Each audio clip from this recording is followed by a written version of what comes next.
జైలుకి వెళ్తే పరువు పోతుంది, జైలుకి వెళ్తే మానసికంగా నలిగిపోతారు.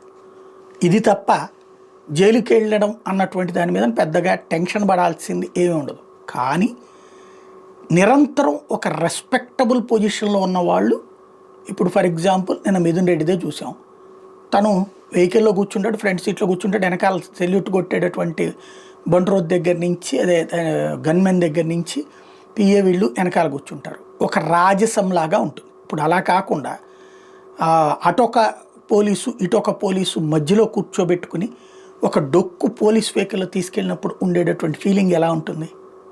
అట్లాగే ఇంట్లో ఒక పెద్ద పెద్ద ప్యాలెస్ లాంటి బిల్డింగులు వాళ్ళవి, ఎలా అంటే అలా అంటే పరుగులు పెట్టుకుంటూ వచ్చేటటువంటి సిబ్బంది, బయటకు వస్తుంటే పరుగులు పెట్టుకునేటటువంటి సిబ్బంది, అట్లాంటి స్టేజ్ నుంచి తన తిండి తనే తినేటటువంటి పరిస్థితి, తనకు సంబంధించిన అవసరమైంది కాకుండా తినే పరిస్థితి, అట్లాగే పట్టించుకునేవాడు లేని పరిస్థితి, ఇట్లాంటిది ఎలాంటి ఫీలింగ్ ఉంటుంది?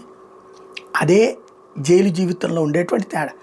జైల్లోకి వెళ్ళినంత మాత్రాన మనుషులందరూ చెడ్డవాళ్ళు కాదు, జైల్లో ఉన్న వాళ్ళందరూ చెడ్డవాళ్ళు కాదు, జైలు బయట ఉన్న వాళ్ళందరూ మంచోళ్ళు కాదు.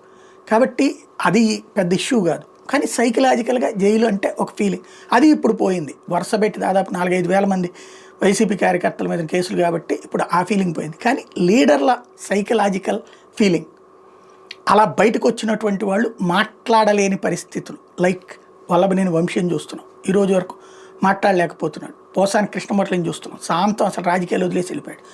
అట్లాంటి సైకలాజికల్ పొజిషన్ తీసుకురావడమే ఇక్కడ ఉద్దేశంగా ఉంది.